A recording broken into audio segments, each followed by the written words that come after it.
बिस्मिल्लाहिर्रहमानिर्रहीम अस्सलाम वालेकुम। क्या हाल चाल है आप सबके? उम्मीद है सब खुश और मगन होंगे। यहाँ पर कुछ व्लॉग हैं ये या कह लें ये जर्नी मेरी अब शुरू हो रही है यहाँ पर, जिसकी पैकिंग मैं आपको दिखा रही हूँ। तो इस वक़्त जो है मैं पैकिंग करने के लिए सारी क्रॉकरी जो है, सारी तो नहीं कहूँगी, जितनी समझे रियाद में मेरे पास एक्स्ट्रा थी ना, जो मेरी यूज़ में डेली यूज़ में नहीं थी।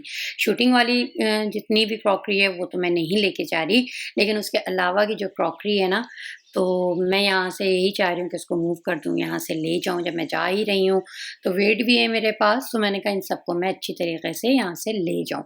अब यहाँ पर क्या है कि मैंने ये सारी क्रॉकरी को एक तो जमा किया। एक तो ये कि सारी क्रॉकरी को पहले आपने शेल्फ से निकालना है, फिर एक-एक प्लेट को आपने आहिस्ता-आहिस्ता एक-एक को सिंगल-सिंगल बबल रैप में आपने पैक करना है। क्योंकि क्या है कि 22 केजी का आपको एक टिकट पर 2 सूटकेसेस अलाउ हैं। ठीक है? अब जब 2 सूटकेसेस आपके अलाउ हैं, तो क्या है कि अगर आप क्रॉकरी सारी एक सूटकेस में रख देते हैं, तो वो तो खुद बगैर कुछ रखे हुए भी जो है ना, उसका वेट जो है वो 22 हो जाता है और सूटकेस जो होता है वो खाली-खाली रहता है।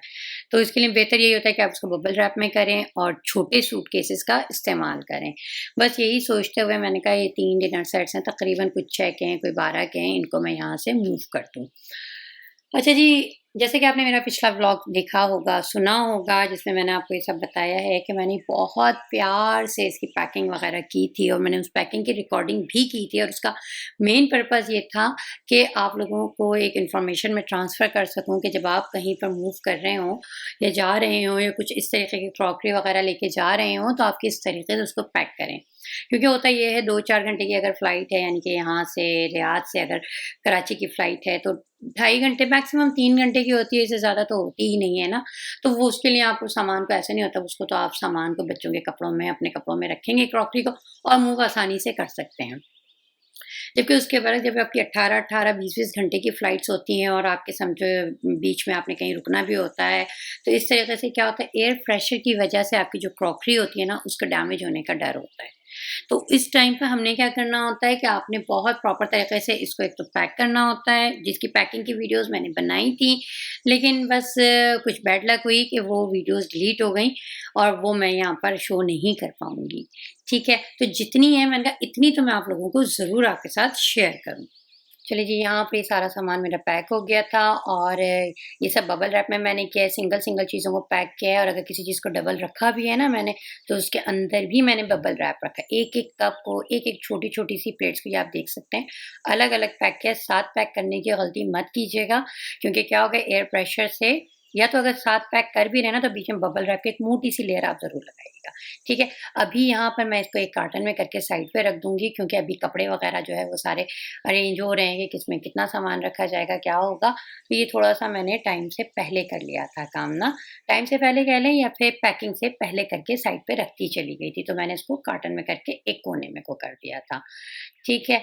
अच्छा जी, इस चीज़ का ज़रूर ख़्याल रखिएगा कि कार्टन में भी अगर आप करें, तो कार्टन जो है वो आपका मोटा होना चाहिए, ठीक है। अच्छा जी, यहाँ पर मैं थोड़ी-सी कुछ समझें गिफ्ट्स आइटम्स थे, वो मुझे लेने थे, तो ये शॉपिंग की थोड़ी-सी क्लिप्स मेरे रह गए थे। वैसे तो मैंने जितनी शॉपिंग की थी ना, उन सब के मैंने वीडियोज़ बनाई थी। जो-जो गिफ्ट्स आइटम्स मैंने लिए थे, उनकी मैंने वीडियोज़ बनाई थी। जो बच्चों की खरीदारी करी थी, उनकी भी बनाई थी। अच्छा जी, अब यहाँ पर ये एक मैं आपको छोटा-सा क्लिप रखा मेरे पास, तो ये मैं आपको दिखा देती हूँ। ये फ़िलहाल ये सूटकेसेज़ वगैरह तैयार हो गए थे, इनका वेट वगैरह हो गया था। एक फाइनल जो क्लिप था वो नहीं है इसमें, ठीक है? अच्छा जी, अब यहाँ पर बस एयरपोर्ट पहुँच गए हैं। एयरपोर्ट पर वही था कि बच्चों की जो शरारतें कभी ख़त्म नहीं होती, वो कोई जगह नहीं देखते कि कहाँ पे शरारतें करनी है और कहाँ पे नहीं करनी, उनकी वो शरारतें अपनी जारी रहती हैं। तो यहाँ पर अब बोर्डिंग हो रही थी और अल्हम्दुलिल्लाह अल्हम्दुलिल्लाह सारे सूटकेसेस का जो वेट था वो 22 था, या 22 में थोड़ा-सा कम कह लें, या 21.7 समथिंग लाइक दिस, इससे ज़्यादा नहीं था। तो लेकिन हम ज़हनी तौर पे तैयार थे, क्योंकि घर में जो आप वेट कर रहे होते हैं ना, वो यहाँ आने के बाद क्या होता है, वेट थोड़ा-सा ऊपर-नीचे होता है और प्रॉब्लम यही आ सकती है कि वो आपको कहेंगे कि इसमें से कम कर दीजिए सामान। तो उसके लिए भी हम ज़हनी तौर पे तैयार थे कि हमने हैंड कैरी में इतनी जगह रख ली थी कि हम उसको उसमें शिफ्ट कर सकें। लेकिन अल्हम्दुलिल्लाह अल्हम्दुलिल्लाह ऐसा कोई भी मसला नहीं आया। और इसकी क्या वजह थी? उसकी वजह ये थी कि अगर आप पहले से ही वर्किंग किए हुए होते हैं ना, कि आप प्रॉपर तरह से, ये नहीं कि बस आपने ठूँसना है सामान कि आपने लेकर ही जाना है, नहीं। आपने देखना है कौन-सा आपके लिए ज़रूरी है, कौन-सा सामान बाद में आप ले जा सकते हैं। बस प्रॉपर प्लानिंग के साथ अगर आप चलते हैं, तो आपको किसी भी प्रॉब्लम का सामना नहीं करना होता।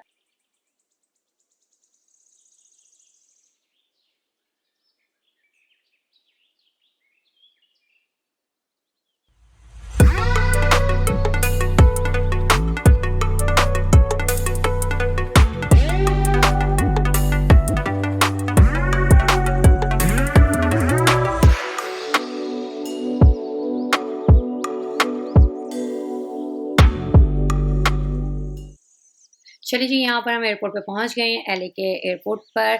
और बीच की जो 18-20 घंटे की हमारी जर्नी थी, वो भी क्लिप्स मेरे डिलीट हो गए हैं। तो एम्स्टर्डम हम पहुँचे थे, वहाँ के भी क्लिप्स थे, वो भी रह गए। तो अब यहाँ पर हम पहुँच गए, मैंने कहा यहाँ के जितने क्लिप्स हैं, वो मैं आपको बताती चली जाऊँगी। मौसम बहुत प्यारा-सा था इस वक़्त यहाँ पर। और दूसरा ये कि वॉइस ओवर मैं इस वक़्त इस पे कर रही हूँ, वॉइस डायरेक्ट की थी, तो उसकी आवाज़ें इतनी शोर इतना था ना कि वो मैं डायरेक्ट नहीं लगा सकी इधर, ठीक है?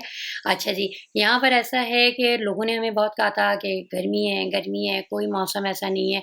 मतलब समर तो है लेकिन गर्मी है। लेकिन ज़ाहिर-सी बात है, हम लोग जिस गर्मी के मौसम से चल के आ रहे थे, हमारे हिसाब से ये प्यारा-सा ठंडा-सा मौसम था। ठीक है। अच्छा जी, यहाँ आने के बाद फ्लाइट में क्योंकि हम सोते-जागते हुए आ रहे थे, तो हमें कोई भी जेट लैग जो होता है ना, अक्सर लोगों के साथ होता है, बल्कि मैं समझती हूँ 99% लोगों के साथ ये प्रॉब्लम आती है। हमारे साथ अल्हम्दुलिल्लाह अल्हम्दुलिल्लाह नहीं आई। उसकी वजह ये थी कि प्लेन में हमने नींद ले ली थी। कुछ लोगों के साथ होता है कि वो प्लेन में नहीं सो पाते, या अपना बेड ना हो, गद्दा ना हो, प्रॉपर तरीके का इंतज़ाम ना हो, तो वो नहीं सो पाते। लेकिन अल्हम्दुलिल्लाह ना मेरे साथ, ना मेरे बच्चों के साथ, ना मियाँ के साथ, किसी के साथ ऐसा कोई मसला नहीं है। जहाँ पे नींद आती है आराम से सोते हैं, एन्जॉय करते हैं अपने। यहाँ पर अमेरिका में एलए में हमारा जो स्टेशन कह लें, या जहाँ पे हम लोग का स्टे है, वो हमारे चचा का घर है। बेसिकली तो वो मेरे इन-लॉज़ कह लें, या मेरे मियाँ जी के चचा का घर है।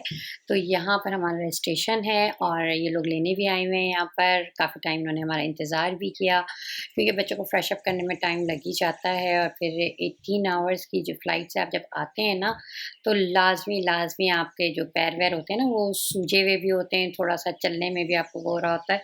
तो ख़ैर अल्हम्दुलिल्लाह हम यहाँ पे पहुँच गए, रिश्तेदारों से मिल रहे हैं, और इसके बाद हम इनके घर पर ही चले जाएँगे।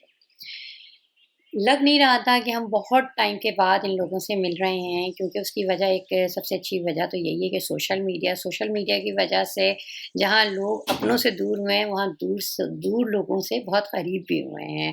तो ये अमेरिका के फ़ासले समझें, इतना कहते हैं ना, कोई 7 समंदर पार रह रहा है, तो ये फ़ासले जो है ना, ये सोशल मीडिया की वजह से बहुत कम हो चुके हैं।